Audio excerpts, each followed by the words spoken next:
একটি অত্যন্ত আদেশের জন্য ধন্যবাদ জানাচ্ছি। আজকে কিছুটা সুখবর আছে সকালবেলা, কারণ প্রতিদিন তো আমরা আদা আদা কথা বলতে পারি, কিন্তু আজকে একটা বিষয়ে আমরা প্রায় ঐক্যমত্যে পৌঁছেছি। সেটা হচ্ছে আজকে যে কয়েকটি বিষয়ে আলোচনার জন্য রাখা হয়েছে, তারপরে এক নম্বর ছিল ডিলিমিটেশন। আমাদের কনস্টিটিউশনগুলোতে সীমানা নির্ধারণের যায়নি, এটা আমাদের সংবিধানের 119-এ এ ব্যাপারে উল্লেখ করা হয়েছে এবং এখানে ক ক গ গ আর অনেকগুলো সাবসেকশন এখানে আছে। মৌলিক যে বিষয়টা আজকে হয়েছে সেটা হচ্ছে ডিলিমিটেশনের জন্য আগে নির্বাচন কমিশনেই একান্তভাবে এই কাজটি করবে। এখানে স্বচ্ছতার জন্য একটু পরিবর্তন আসছে, যে একটা স্পেশালাইজড কমিটি হবে, সেই কমিটি নির্বাচন কমিশনকে সাহায্য করবে, সুপারিশ করবে। এটাকে দুই ভাগে ভাগ করা হয়েছে। প্রথম হচ্ছে এইবার যে নির্বাচনটি হবে, ইমিডিয়েট যে ইলেকশন, ত্রয়োদশ ইলেকশন, এই ইলেকশনের জন্য আমাদের বাক কমিশনের প্রস্তাবনা ছিল যে একটা বিশেষজ্ঞ কমিটি করবে ইলেকশন কমিশনের আওতায় অধীনে। যেহেতু সময় কম, সেখানে এর ভিতরে ভিন্ন কোনো চিন্তা করার সুবিধা নেই, সেই জন্য ত্রয়োদশ নির্বাচনে একটি বিশেষজ্ঞ কমিটি নির্বাচন কমিশন নিজেই গঠন করবে এবং তাদের সুপারিশ ক্রমেই তারা ডিলিমিটেশনটি করবে। আপনারা জানেন যে বিগত 15 বছরে বহু কনস্টিটিউন্সিকে তছনছ করে দেওয়া হয়েছে এবং শুধুমাত্র কিছু ব্যক্তির নির্বাচনের সুবিধা করা হয়েছে।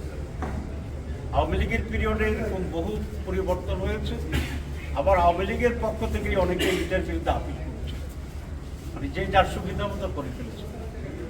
তো এই জন্য ডিলিমিটেশনের ইস্যুটা এবার স্বচ্ছ, সুস্থ এবং সঠিক হওয়ার জন্য এটা অত্যন্ত জরুরি একটি বিষয়, কারণ এটার মাধ্যমে রেজাল্ট আউট হয়ে ডিফারেন্ট হয়ে যাবে।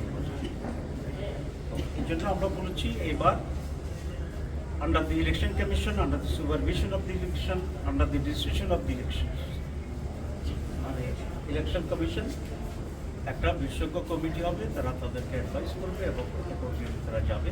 এবং আপনারা জানেন যে ডিলিমিটেশনের জন্য অনেকগুলো এক্সপার্ট কাজ করতে হয়, জরিপের কাজ যারা এক্সপার্ট তাদের করতে হয়, তারপরে ভৌগোলিক অঞ্চলকে কীভাবে অ্যাডজাস্ট করবে সেজন্য এক্সপার্টের প্রয়োজন হয়, ভোটের আনুপাতিক দিকগুলো আছে সেগুলোর উপরে এক্সপার্ট লোক লাগে। তো সব মিলিয়ে it's a very specialised committee, আমরা সেটা করছি। আর স্থায়ীভাবে আমরা আরেকটা বিষয় ঐক্যবদ্ধ হয়েছি যে সংবিধানে একটা বিশেষজ্ঞ কমিটির ব্যাপারে এটা উল্লেখ থাকবে যে আদমশুমারি যেটা করে আমাদের দেশে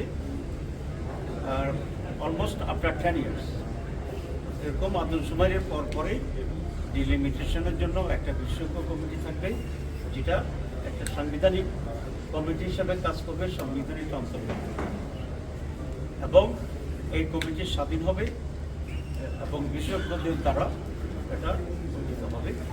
বিশেষজ্ঞ কারা কারা থাকবে এই বিষয়ে আমরা আজকে বেশি আলোচনা করিনি, কারণ এই কমিটি, এই হাউসটা হচ্ছে নীতিগত সিদ্ধান্তের বিষয় এখানে আছে।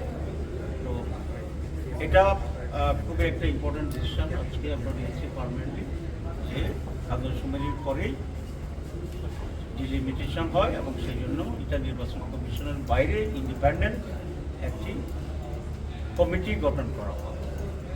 কমিশন প্রস্তাব করেছিল এটার নাম হবে কমিশন, নামের শেষে এ নিয়ে অনেকে আপত্তি করেছেন। তো সেক্ষেত্রে এটা কমিশনের জায়গায় শব্দটা কমিটি দিয়ে আমরা সকলে ঐক্যমত হয়েছিলাম। এখানে জামাত ইসলামী বাংলাদেশ কমিশনের যে প্রস্তাব ছিল সাংবিধানিক কমিটি এবং কমিশন, এটাতে আমরা একমত ছিলাম, কিন্তু বিএনপির পক্ষ থেকে এটাকে সংবিধানের সংযোজন করার ব্যাপারে তারা দ্বিমত পোষণ করেছিল। তারা একটা আইনের মাধ্যমে এটা করার জন্য করেছিলেন আন্ডার দ্য ইলেকশন।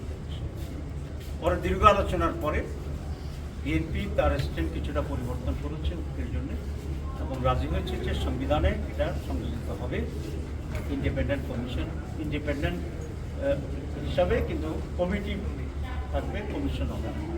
আমরা এখানে একটু কম্প্রোমাইজ করেছি যে এটা আমরা যে কমিশন বলেছিলাম, আমরা বলেছি তবু এটা সংবিধানে থাকুক এবং একটা ঐক্যমত হোক।